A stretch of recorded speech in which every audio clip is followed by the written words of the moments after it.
Alhamdulillahi Rabbil Alamin, wassalatu wassalamu ala ashrafil anbiya'i wal mursalin, wa ala alihi wa sahbihi ajma'in.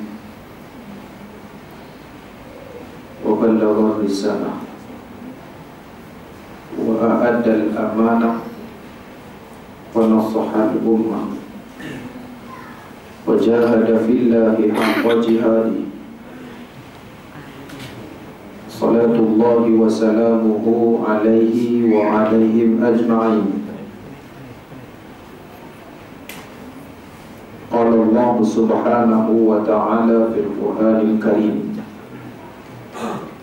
ba'da a'udzu billahi minasy syaithanir rajim, wa nazzalna 'alaikal kitaba tibyanan likulli syai' wa hudan wa rahmah wa busyra lil muslimin. Dan kami, yakni Allah subhanahu wa ta'ala, turunkan kepadamu kitab Al-Quran sebagai penjelasan bagi tiap-tiap sesuatu, sebagai petunjuk, rahmat, dan juga berita gembira bagi orang-orang muslimin, orang-orang Islam. Surah An-Nahl ayat 89. Assalamualaikum warahmatullahi wabarakatuh. Yang dimuliakan Tuan Imam, pengurusi surau, seluruh ahli jawatan kuasa surau Al-Kautsar, muslimin, muslimat, ibu-ibu, bapak-bapak, abang-abang, kakak-kakak yang dirahmati Allah sekalian. Pertama dan selamanya kita panjatkan rasa syukur pada Allah subhanahu wa ta'ala, pada malam ni dapat kita bersama berada di dalam majlis ilmu yang dengannya kita bertujuan untuk memastikan hati kita sentiasa diingatkan kepada Allah subhanahu wa ta'ala. Maka malam ni kita nak tengok satu tajuk yang saya rasa amat penting kepada kita, iaitulah mengenai ilmu. Ilmu tidak bermanfaat kecualilah bila sudah diamalkan. Al-Imam Al-Ghazali menjawab kepada surat ataupun persoalan yang diajukan kepadanya. Maka salah satu soalan ataupun pertanyaan daripada anak muridnya, maka Imam Ghazali menjawab, untuk memastikan diri kamu dimuliakan Allah subhanahu wa ta'ala, untuk memastikan diri kamu tidak muflis di hadapan Allah subhanahu wa ta'ala, maka pastikan setiap amal yang kamu kerjakan ataupun setiap apa yang kamu pelajari itu kamu amalkan, barulah ianya bermanfaat ataupun barulah boleh mengeluarkan kamu daripada golongan muflis di hadapan Allah subhanahu wa ta'ala. Imam Ghazali jawab, wahai anakku yang tercinta, janganlah engkau jadi orang yang muflis di hadapan Allah subhanahu wa ta'ala, muflis pada amalnya, dan janganlah engkau jadikan dirimu itu kosong daripada perkara yang berfaedah. Dan yakinlah bahawa semata-mata ilmu itu belum dapat menjamin keselamatanmu di akhirat kelak. Dipesan Imam Ghazali kepada anak murid. Kita pun kira anak murid Imam Ghazali.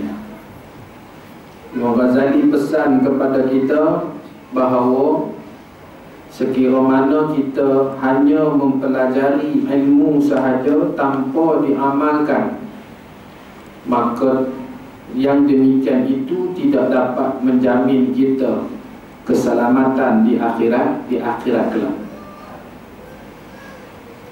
Lalu Imam Ghazali membuat perumpamaan kepada kita supaya kita lebih faham ataupun lebih mudah faham yang dikatakan tidak manfaat itu macam mana. Kalaulah seseorang yang ada padanya 10 bilah pedang, yang pedang itu amat tajam sekali, dan juga bermacam-macam senjata yang lain lagi, dan dia pula adalah seorang yang berani dan sangat cekap dalam peperangan. Lalu datang seekor singa yang garang, yang ganas, dan terus menyerangnya. Maka apa pendapatmu, tanya Imam Ghazali kepada kita semua.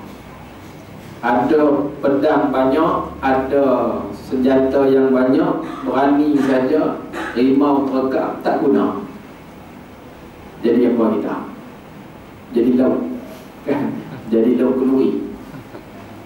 Jadi laut, ada senjata, ada pedang, ada pisau, ada tombak, tiba-tiba harimau ataupun singa terkap, tak guna senjata tadi. Maka itulah perumpamaan ibarat yang dibuat oleh Imam Ghazali bagi kita juga yang rajin belajar, yang rajin duduk dalam majlis ilmu ni, tetapi ilmu yang kita dapat tak guna, maka tidak memberi manfaat kepada kita di negeri akhirat. Yang dikatakan tidak memberi manfaat di negeri akhirat tu, ilmu tadi hanya sekadar ilmu tanpa amal, dia tidak boleh menyelamatkan kita daripada memberatkan timbangan kebajikan. Maka kita kena beramal dengan ilmu yang kita pelajari. Apakah semata-mata memiliki segala senjata tadi tanpa menggunakannya sudah cukup untuk menangkis serangan singa tadi? Imam Ghazali tanya kita, boleh tak boleh? Guna lengan aja, duk tempih dengan lengan, jenuh lengan bersirat dengan kuku singa tadi. Sudah tentu tidak, kata Imam Ghazali. Segala senjata itu baru bermanfaat apabila ianya digunakan oleh tuan empunya senjata tu. Ada senjata tak guna, tak manfaat. Maka begitulah keadaan seseorang yang telah mengetahui akan sesuatu masalah ataupun ratusan ribu masalah ilmu, tetapi ia tidak beramal dengannya, maka segala ilmunya tidak akan bermanfaat kecualilah selepas dia diamalkan. Ilmu tadi itu diamalkan, barulah ianya manfaat. Sama pula keadaannya dengan seseorang yang diserang sakit demam panas dan juga sakit kuning. Orang tua ada kena sakit kuning? Biru. Imam Ghazali buat perumpamaan lagi. Sama juga keadaannya dengan seseorang yang diserang sakit demam panas, sakit kuning, yang biasanya ia dinasihatkan meminum ataupun memakan ubat,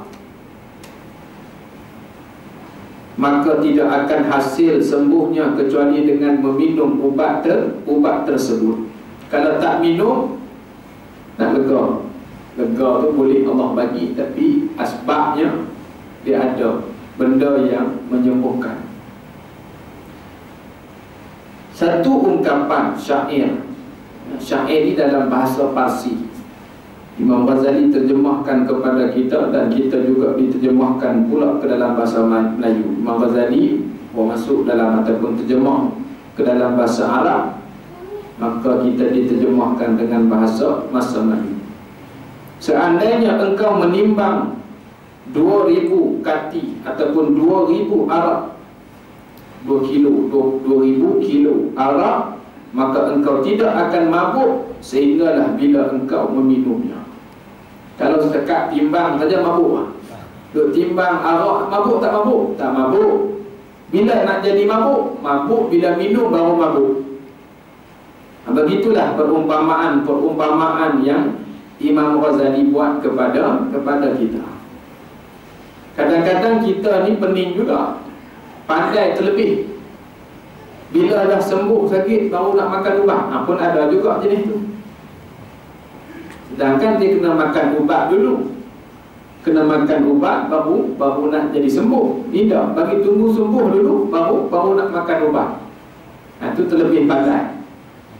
Jadi jika engkau belajar ilmu 100 tahun pun lamanya dan engkau menghimpunkan 1000 buah kitab dalam koleksimu, maka engkau masih belum layak mendapat rahmat Allah Ta'ala kecuali dengan mengamalkan ilmu itu. Takak duk kumpul kitab je, takak duk ngaji rajin je tanpa amal. Kita tengok ramai yang duk ngaji tapi tak mau nak beramal dengan ilmu ni. Ustaz main duk sebut benda ni tak boleh, benda ni nak kena buang. Banyak benda-benda yang kita buat ni semua bidah. Ni kita duduk dalam bulan Muharram ni, dah sampai 9 dengan 10 Muharram, kita dituntut ataupun kita disunatkan untuk berpuasa. Takat puasa sudah. Ada pula pemahaman yang kata puasa bubuk Asyura kena buat. Tak buat tak boleh. Bubuk sora, orang Kedah panggil bubuk sora. Bubuk sora ni ada dalam hadis kan tuan? Bubuk sora, orang Kedah panggil. Kalau sini panggil bubuk Asyura. Puasa Asyura, bubuk pun bubuk Asyura juga. Yang ada hanyalah puasa. Sahabat Nabi tanya kepada Nabi SAW, apakah puasa yang lebih baik daripada puasa bulan Ramadan? Selepas bulan Ramadan tu ada tak lagi puasa yang lebih baik? Maka Nabi jawab, puasa yang lebih baik ialah puasa di bulan Muharram. Sahabat Nabi tanya, ada tak lagi sembahyang yang lebih baik daripada sembahyang fardu? Maka Nabi jawab, yang lebih baik selepas sembahyang fardu ialah sembahyang di tengah malam. Lepas sembahyang fardu tu, yang tu memang kena jaga betul lah.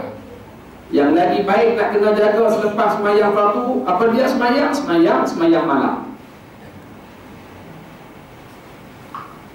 Kita tambah ilmu mampu kita tambah habis semua. Bubuk Asyura kata, kenapa tak buat dalam bulan Zulhijjah? Kenapa tak buat dalam bulan Zulqaidah? Bubuk Asyura ni tak, dia nak buat juga 9 dengan 10 Muharram. Dia buat bulan Muharram, sekejap lagi dia buat sampai 11 Muharram, 15 Muharram pun dia duk buat. Bukan orang sini lah, orang belah Kedah tu. Dan saya duk tanya juga, dulu mak saya duk tanya, pas balik Syria tu saya tanya, mak masa masuk bulan Muharram tu mak saya buat bubuk Asyura, mak saya buat sedap. Dia beza dengan orang Pantai Timur, dengan orang Kedah ni dia lain. Pantai Timur dia jenis ada rempah. Allah Alam lah. Saya masa kami buat kenduri di Syria dulu, pakak-pakak buat kan, pakak-pakak buat. Dah lama tak makan bubuk sorok, duduk 6 tahun sana tak rasa bubuk sorok, tak balik-balik kan, tak balik-balik. Jadi nak training nak makan bubuk sorok, kita cadang, kita buat ramai-ramai di rumah persatuan ni. Maka kita bagilah utara kan, selatan, timur. Pantai Timur kan, Pantai Timur dengan Kelantan, Terengganu dia apa buat. Kami yang Kedah, Perak apa semua Perlis ni, Perlis ada seorang aja wakil. Jadi dia kira masukkan Kedah. Yang paling ramai Terengganu, yang nombor 2 Kedah, nombor 3 Selangor. Buatlah pakat buat. Jadi kita ni makan, kita duk makan hak kita punya lah, hak kita belah-belah utara ni. Dan berkata cubalah makan hak yang belah Pantai Timur ni macam mana. Kita makan-makan dia rasa macam ada rempah. Tidak tahu. Tengok kan dia tertumpah apa. Saya duk syak kata tertumpah rempah ni. Memang macam tu. Oh macam tu. Okey juga, sedap juga. Kan? Tapi tak ada orang mak saya.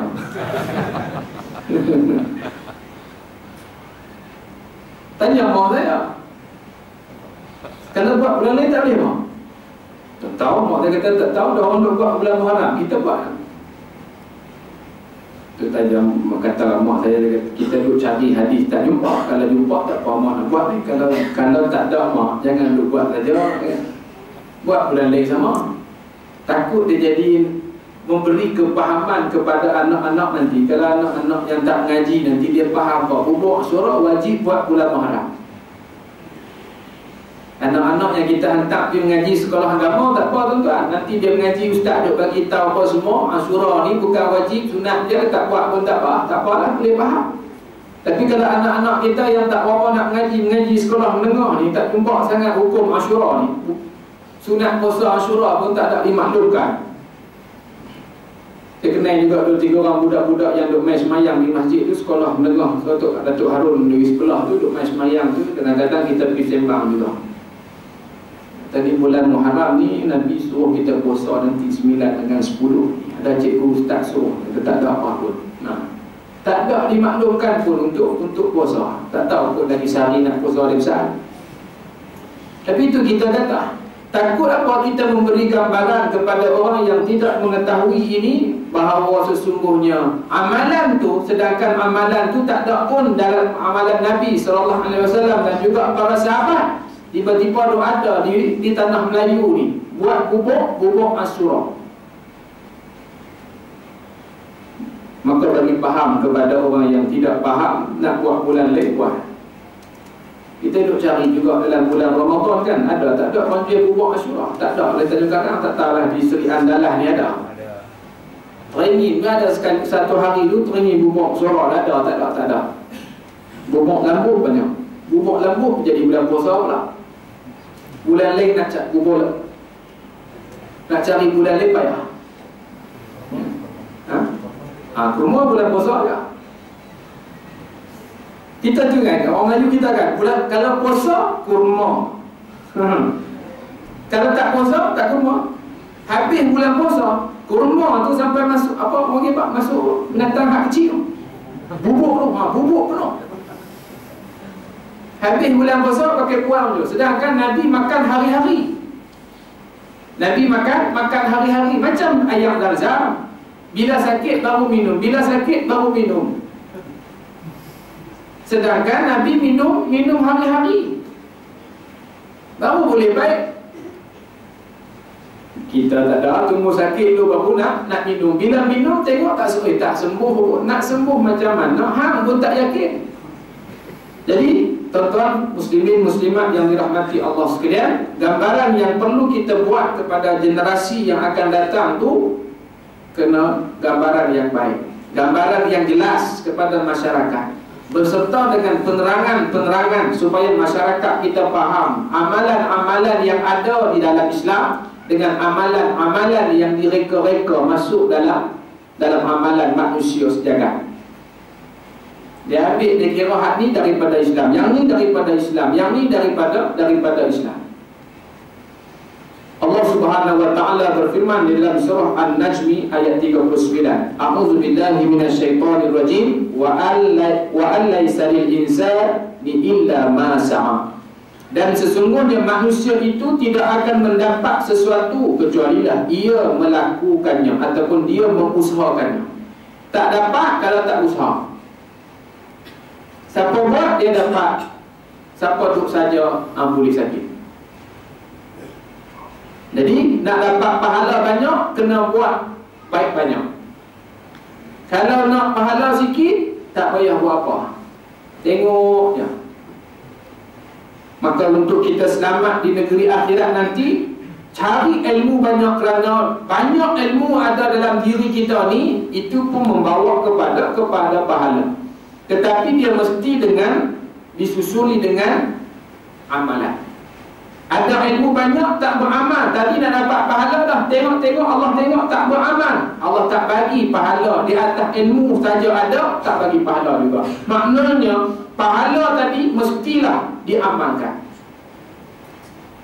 Maka kita berusaha bersungguh-sungguh untuk memastikan ilmu sebanyak mungkin. Selagi mana kita sihat tubuh badan, kita nak cari ilmu sebanyak-banyaknya. Dan bukan cari banyak untuk nak tunjuk ke orang kata ilmu banyak, dah. Kita cari banyak-banyak tu untuk nak menyelamatkan kita daripada fitnah-fitnah yang ada di akhir zaman. Maka perbanyakkanlah, ilmu pun banyak, amal pun banyak, jangan duk cakap banyak. Tak mau. Dia kata semua banyak, cakap pun banyak juga. Tak mau. Lah bukan masa cakap banyak, lah masa untuk kita beramal banyak sebab mati dekat. Kiamat pun dekat, tuan-tuan. Tuan-tuan pasal ni, dalam seminggu dua ni kan, waktu sembahyang ni awal. Kalau belah-belah Kelantan tu, Maghrib 6.58, pukul 6.58. Zuhur 12.50 berapa tak lah, 12 lebih. Ada sejarah sebelum ni, Zuhur sebelum tu ada. Sepanjang tuan-tuan hidup lah, tuan-tuan hidup lagi lama pada saya kan, tuan-tuan lagi hidup kan, lagi lama pada saya. Kotlah sepanjang tuan-tuan hidup tu, sebelum saya lahir tu, tuan-tuan dah hidup kan. Jadi sebelum tu dah jumpa Zuhur sampai pukul 12 lebih ni. Asar pukul 7 pukul 6 lebih ada tak tak? Asar pula dah. Maghrib Maghrib pukul 6 lebih. Maghrib, kalau asar 6 lebih banyak asar 6 lebih banyak orang lupa. Maghrib pukul 6 lebih. Barat kata apa? Fenomena alam. Dia kata bumi bergerak dengan pantah sekarang. Sebab apa bumi bergerak dengan pantah? Sebab lapisan-lapisan yang dulu, bila banyak lapisan tu, bumi berat sikit, jadi putaran dia pun slow. Bila dia kata lapisan ozon pun dah semakin menipis, maka bumi semakin ringan. Bila ringan, bumi semakin pantah bergerak. Sebab itulah waktu cepat. Kita faham apa tuan-tuan? Kita faham apa? Ni benda ni, lagi sikit masa lagi matahari akan terbit daripada barat. Ini petanda-petanda yang Allah tunjuk awal kepada kita. Ni tanda Allah sayang pada kita, tuan-tuan. Kajian dibuat, dia kata fenomena lah. Itu orang bukan Islam. Kita orang Islam, orang Nabi dah pesan lah, jangan sampai matahari terbit daripada barat. Waktu tu hampa minta ampun, air mata keluar darah sekalipun, bertaubat pada Allah, Allah tak terima. Allah tak terima dah. Sebab apa Nabi kata macam tu? Sebab matahari terbit daripada barat ni, ramai di kalangan umat aku tidak sedar. Bangun-bangun pagi, tengok-tengok matahari duduk di barat dah, baru nak minta ampun, baru duduk sedar, kata Allah barat dah, nak minta ampun, dan Allah tak terima. Kiamat pun dekat, tuan-tuan. Maka segera kita bertaubat kepada Allah Subhanahu wa ta'ala. Kita orang beriman, kita beriman kata memang Allah janji dah, Allah dah nyata kepada kita, matahari akan terbit daripada barat. Firman Allah Subhanahu wa ta'ala lagi dalam surah Al-Kahfi ayat 110, "Faman kana yarju liqa'a rabbih falyamal 'amalan shalihan." Maka sesiapa yang mengharap akan bertemu dengan Allah Subhanahu wa ta'ala, maka hendaklah ia beramal akan amalan yang baik, amalan yang soleh.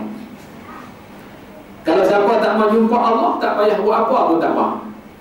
Tak payah sembahyang pun tak payah, puasa pun tak payah, tak payah buat apa tak apa. Kalau tak mau jumpa Allah, Allah kata kalau kamu nak jumpa dengan aku nanti di akhirat nanti, maka beramallah dengan amal yang baik, amal yang soleh. Dan firman Allah Subhanahu wa ta'ala lagi dalam surah At-Taubah ayat 82, "A'udzu billahi minasyaitonir rajim, jazaa'an bima kanu yaksibun." Surah At-Taubah, jazaa'an bima kanu yaksibun. Balasan yang diberikan kepada mereka itu adalah sebagai balasan bagi amal yang telah mereka lakukan. Sama ada kita buat baik, Allah bagi pahala, Allah janji dah. Tu kata tu. Orang buat jahat pun Allah janji juga, janji dosa, dapat, mesti dapatnya. Mesti dapat. Itu sebab kalau boleh kita nak yang mana, Allah suruh kita buat pilihan. Sama ada kita nak diberi oleh Allah itu balasan yang baik ataupun balasan yang jahat. Pilih, tuan-tuan. Allah suruh suruh kita buat pilihan. Pilihan tu Allah bagi tahu pula pilihan yang kita nak buat ni, pilihan yang baik. Pilihan ni pilihan yang tak baik. Allah bagi tahu juga. Koklah kalau Allah tak bagi tahu pilihan ni tak baik, pilihan ni baik, kalau Allah tak bagi tahu, tak apalah kita salah pilih pun. Tidak, Allah dah bagi tahu dah.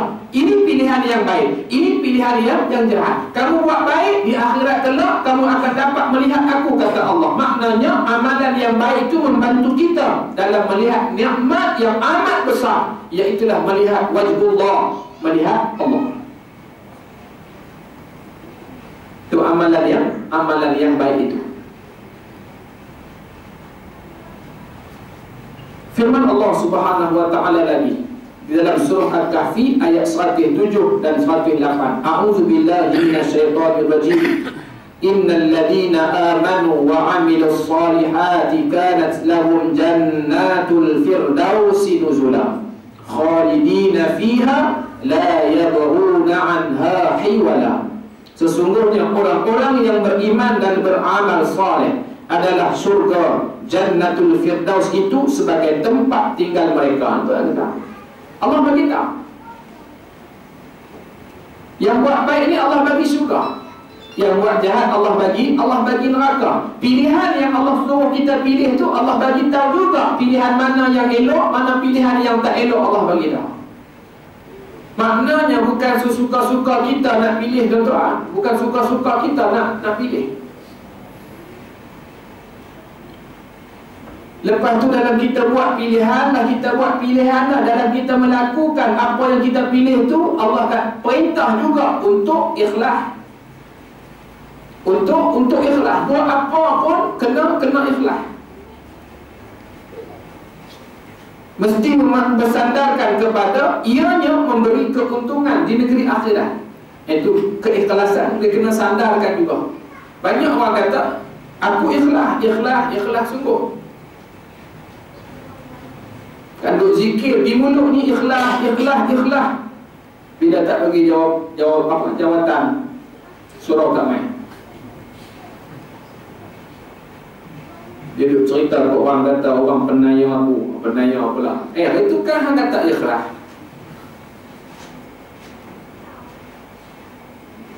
Ikhlas macam mana kalau macam tu tak main dah? Banyak ni sekarang ni ikhlas. Kalau tak kena cara tak boleh, tuan.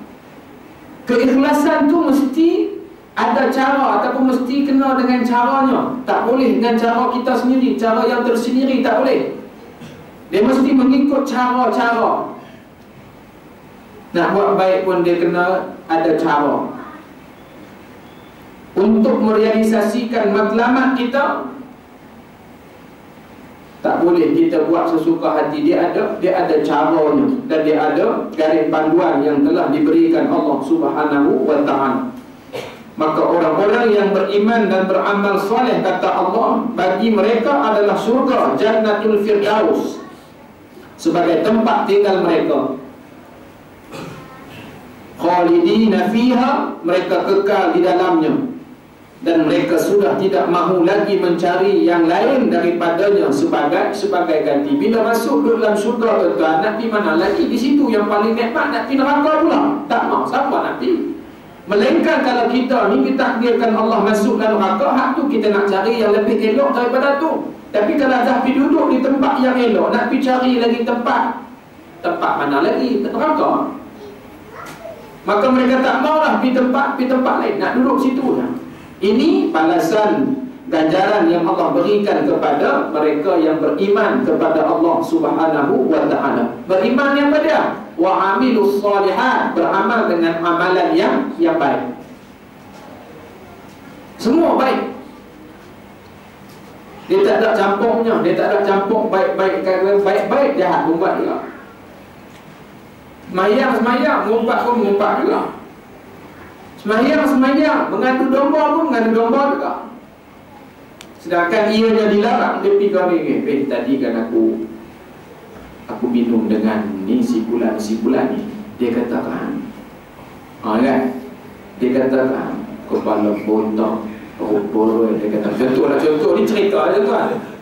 Dia katakan kepala botak, perut boroi. Dia kata macam tu, aku pun terkejut juga. Dia kata kawan ni. Sekali lagi dia pergi jumpa pula kawan yang tadi yang dia kata yang kata kawan tadi, dia berkata, weh, tadi aku jumpa dengan dia kata kan kata aku ni lah. Dia kata ni kaki pun tak betul, pengkap, dia kata kan kaki. Kawan tu baru lepas accident, kaki tak betul. Dia kata kaki tak betul. Dah pakai tongkat tu pun naik action. Ni ngadu dua. Allah, ada tak ada orang jenis ni? Ada. Tu Mami Jarum tu buat filem tu. Ada tak ada panggil dia tu? Ada. Dia buat filem, yang dia buat filem tu ada tuan-tuan. Semayang tak? Semayang. Puasa tak? Pun puasa. Puasa pun puasa, semayang pun puasa. Bukan kata semayang seorang jadi tak. Semayang berjemaah. Waktu tak apa, semayang jemaah waktu ni tak tinggal.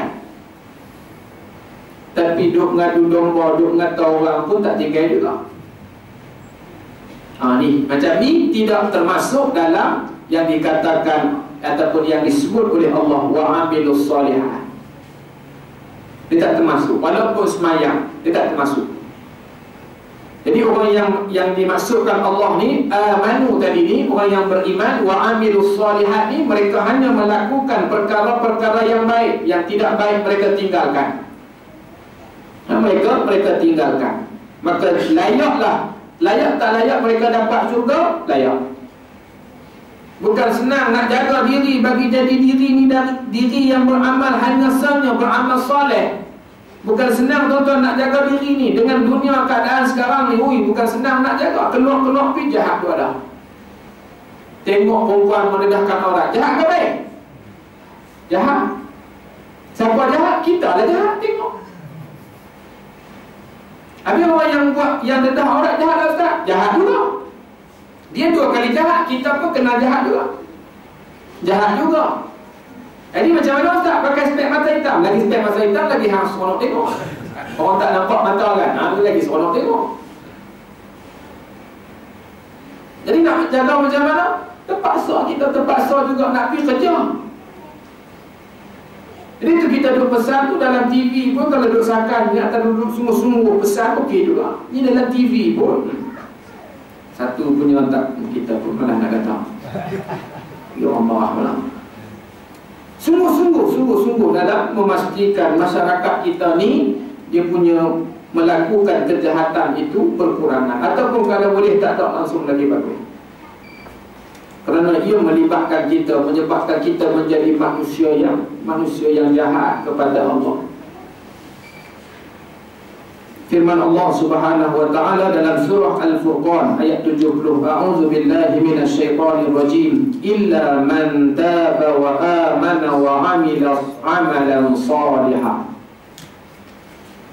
Maksudnya kecualilah, artinya tidak masuk neraka orang yang bertaubat dan beriman serta beramal dengan amal yang soleh.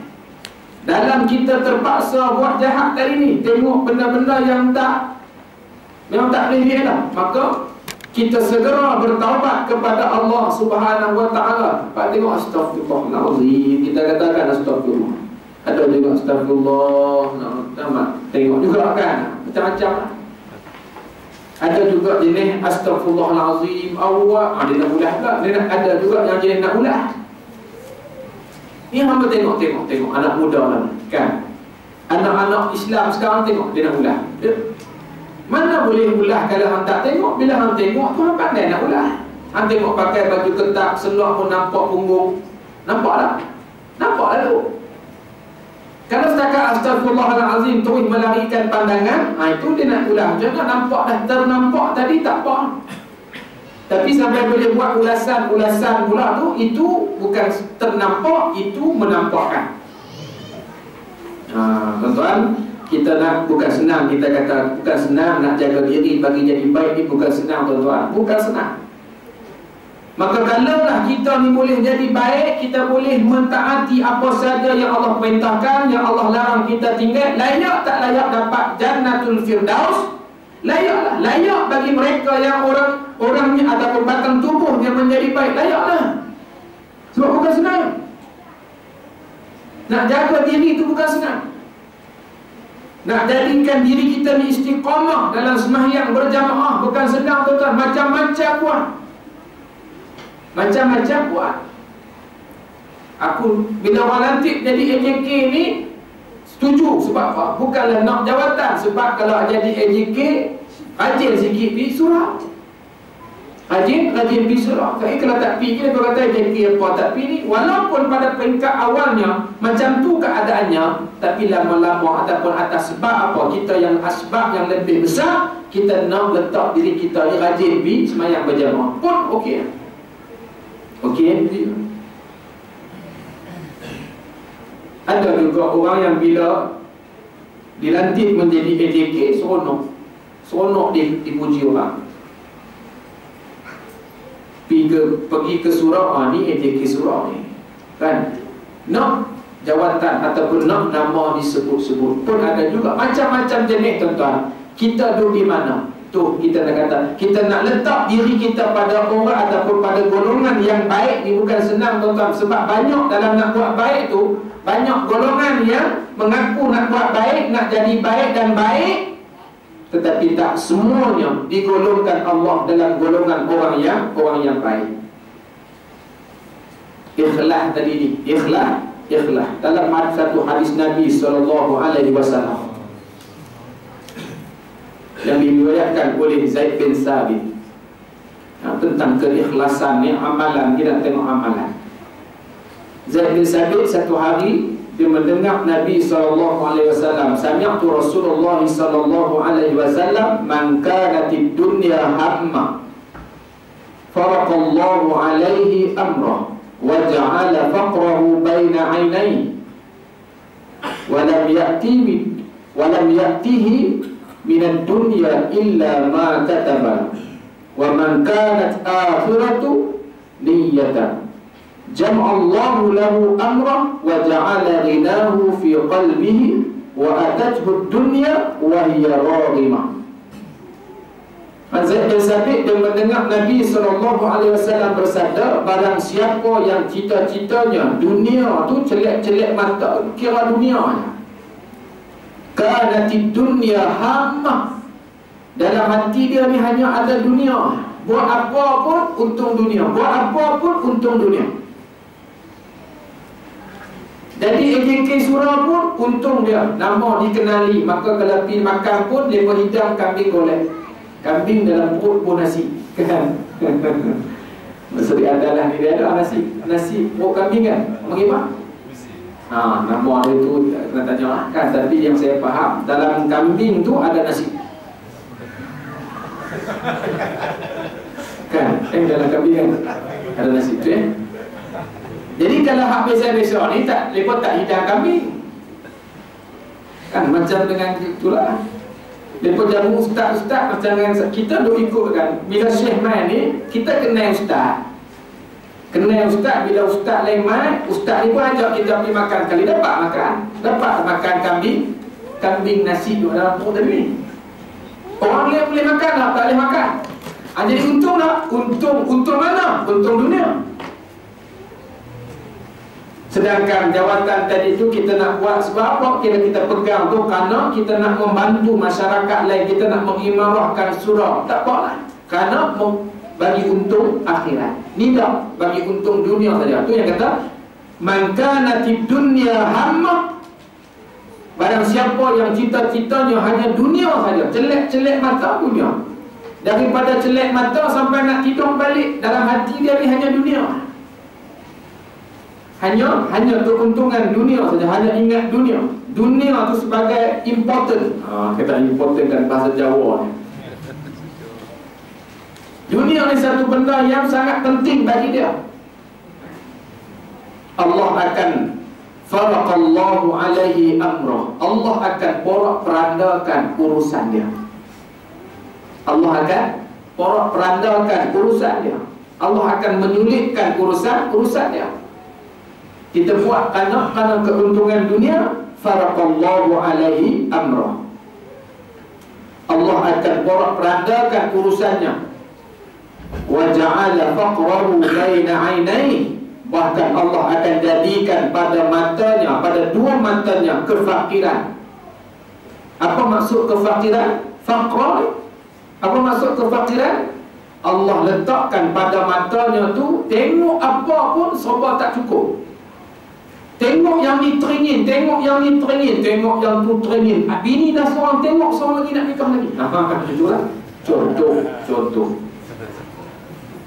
Kereta dah ada dah, tengok kereta tu kena pula apa dah? Jenama baru ni?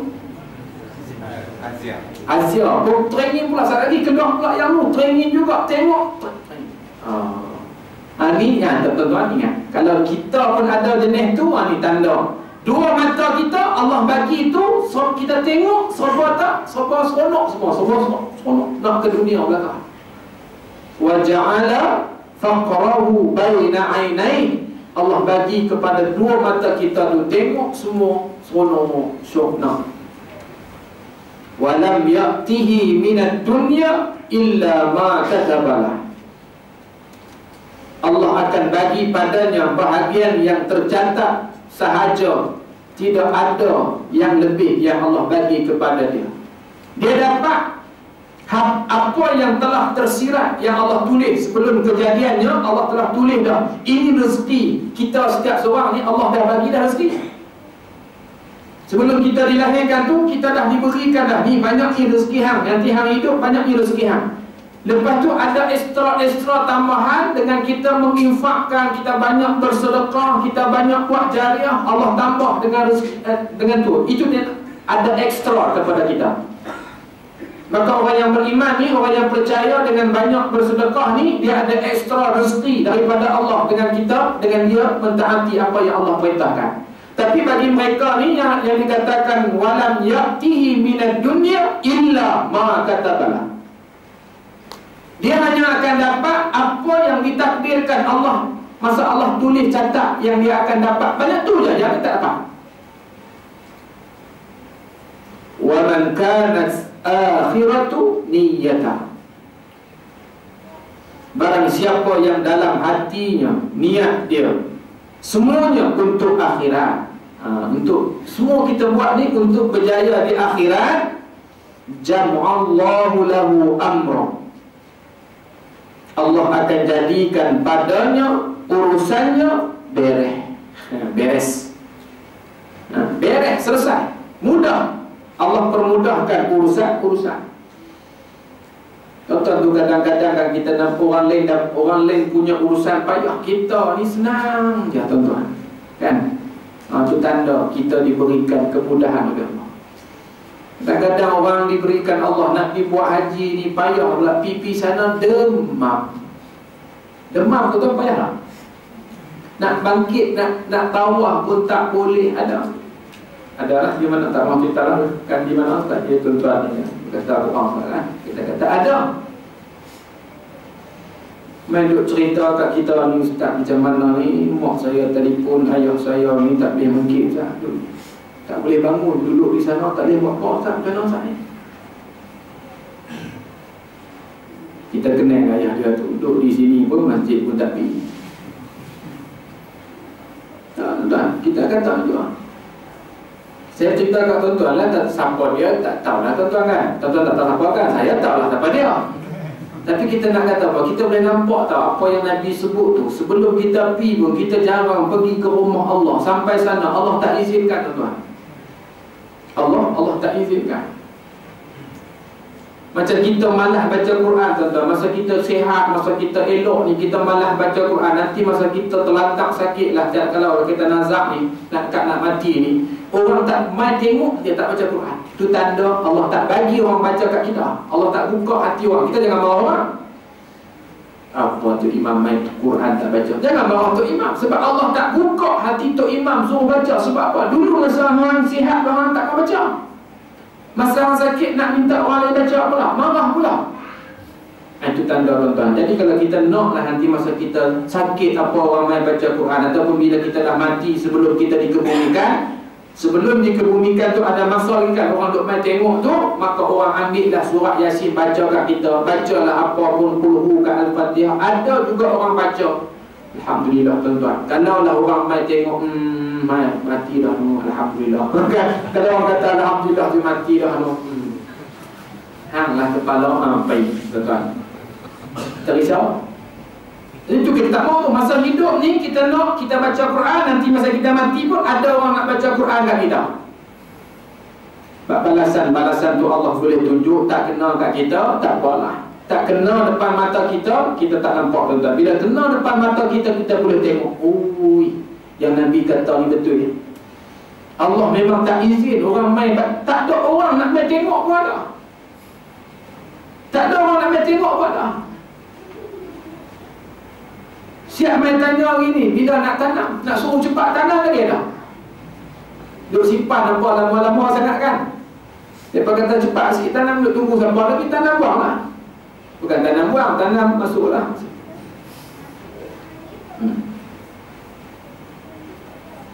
Waja'ala ghinahu fi qalbi.